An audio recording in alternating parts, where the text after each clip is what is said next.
KPK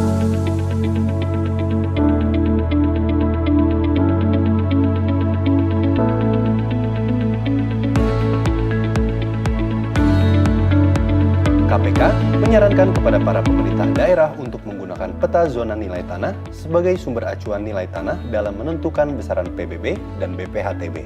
Dengan menggunakan peta ZNT, KPK menilai akan meningkatkan penerimaan negara melalui bea perolehan hak atas tanah dan bangunan, pajak bumi dan bangunan yang dapat meningkatkan pendapatan asli daerah, dan juga dapat meningkatkan pajak penghasilan dalam transaksi jual beli tanah, maupun PNBP yang diterima oleh Kementerian ATR BPN, karena dengan adanya satu acuan nilai tanah dapat memberikan kepastian nilai tanah dan tidak ada lagi ruang negosiasi dalam pelaporan nilai transaksi jual beli tanah. Kendati demikian, Kementerian ATR BPN menyadari bahwa informasi nilai tanah dalam peta ZNT yang sifatnya zona mengandung peluang ketidakadilan bagi masyarakat. Sebagai ilustrasi, kita ambil contoh dari sebuah komplek perumahan di daerah Johar Baru, Jakarta Pusat. Menurut hasil survei lapangan, rata-rata nilai tanah di perumahan tersebut adalah sebesar 17 jutaan rupiah per meter persegi. Dengan sistem ZNT, semua bidang tanah dalam komplek perumahan tersebut dianggap memiliki nilai yang sama, yakni sebesar 17 jutaan rupiah per meter. Tanah yang terletak di jalan utama dianggap bernilai 17 jutaan rupiah per meter persegi. Tanah yang terletak di jalan penghubung antar blok juga dianggap bernilai 17 jutaan per meter persegi. Bahkan, tanah yang terletak di dalam blok dengan lebar jalan yang jauh lebih sempit dibanding jalan utama juga dianggap bernilai 17 jutaan rupiah per meter persegi. Ketika nilai yang sama rata ini digunakan untuk menghitung tarif pelayanan pertanahan, PBB, BPHTB, dan PPH untuk semua bidang tanah dalam komplek perumahan tersebut, maka akan terjadi ketidakadilan bagi masyarakat.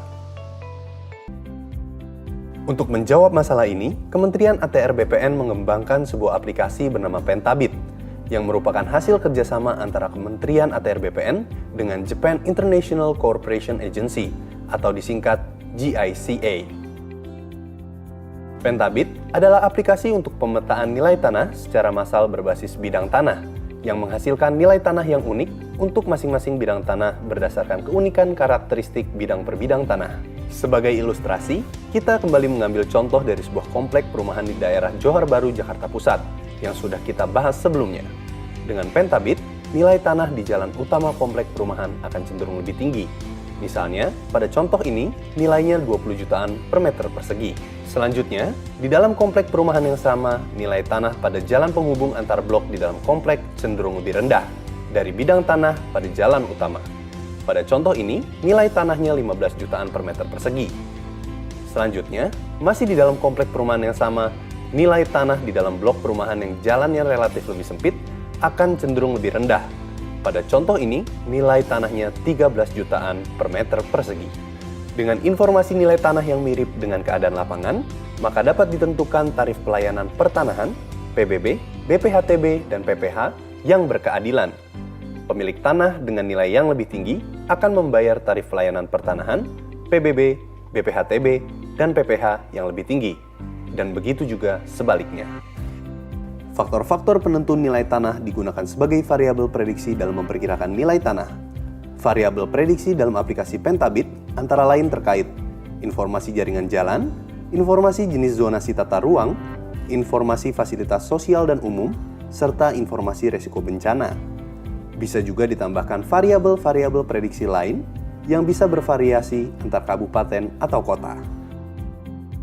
Selain telah menyediakan aplikasi Pentabit, Direktorat Penilaian Tanah sedang mengembangkan portal penilaiantanah.atrbpn.go.id dan aplikasi pengumpulan data lapangan. Petugas yang melakukan survei di lapangan dalam pengumpulan data sampel transaksi nilai tanah dimudahkan karena bisa langsung upload ke server penilaian tanah secara real-time menggunakan gawai yang sudah terinstal.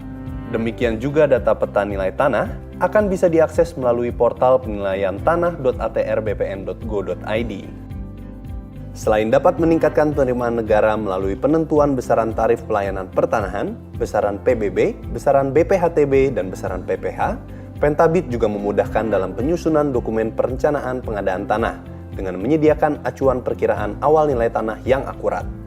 Perencanaan konsolidasi tanah dengan menyediakan perkiraan nilai tanah sebelum dan sesudah konsolidasi tanah, perencanaan perubahan tata ruang dengan menyediakan perkiraan nilai tanah sebelum dan sesudah perubahan tata ruang, dan monitoring nilai tanah terkait arahan tata ruang. Walaupun Kementerian ATR BPN sudah memiliki infrastruktur berupa aplikasi dan portal yang mumpuni untuk pembuatan peta nilai bidang tanah, namun karena keterbatasan anggaran di Kementerian ATR BPN, maka untuk kegiatan pembuatan peta nilai tanah berbasis bidang, diharapkan pemerintah daerah dapat ikut berpartisipasi dalam hal pembiayaan. Investasi pemerintah daerah dalam hal pembiayaan akan berdampak secara signifikan pada peningkatan penerimaan negara melalui BPHTB, PPH, dan PBB. Dan karena peta ZNT berbasis bidang tanah lebih mendekati variasi nilai bidang tanah di lapangan, maka akan dapat meminimalisir potensi keberatan masyarakat karena ketidakadilan penerapan tarif pelayanan pertanahan, PBB, BPHTB, dan PPH.